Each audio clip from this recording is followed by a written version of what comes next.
Hi, this is Amanda Gant, and I'm a real estate investor as well as licensed mortgage lender. And today I'm answering a question I got from another colleague in the real estate investment community. He heard that I have been doing Airbnb since 2012, and he asked me about some questions. He said, wow, I never thought about putting a room on Airbnb. Do you have any tips for that, or what's your experience been? So I just wanted to share my experience. I've done everything from renting out entire apartments on Airbnb to renting out rooms in houses that I live in. And it is so much easier to rent out a room in a house that you live in. So if you find yourself in that situation, I highly encourage it. So one of the things that you just need to do is be sure to clean the room. It's just a room, so there's not too much to clean. Get yourself 2 sets of sheets and really nice blankets, a nice headboard, some fluffy pillows, and the bed is looking great.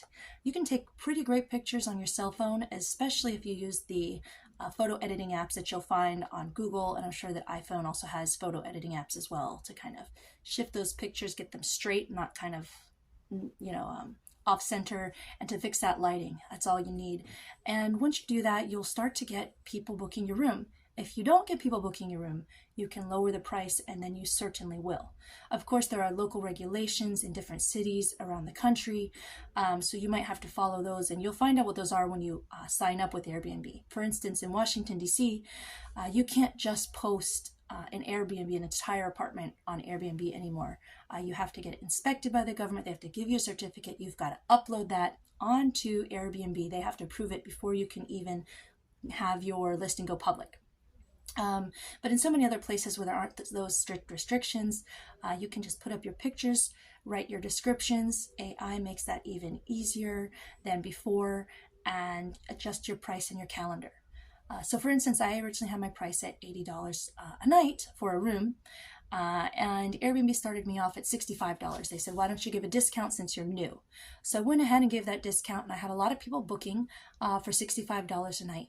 But I found that during the week I wasn't quite full. So people would book from the weekend, maybe starting on Friday. They might go through Sunday. They might stay 5 days, like Friday through Tuesday. But during the week I wasn't getting a lot of bookings. So I manually lowered that price to what I thought was, my minimum that I thought would be acceptable for me, which is $50 a night. I did start getting more people joining, and there's also tons of other ways that you can make your listing more attractive to other folks, such as accepting pets, or can your room hold 3 people instead of 2 if it's large enough? And so I've actually gotten a couple more bookings by allowing 3 people in my room and buying a little fold-out bed couch. So those are some tips for Airbnb in the room. I definitely encourage you to do it.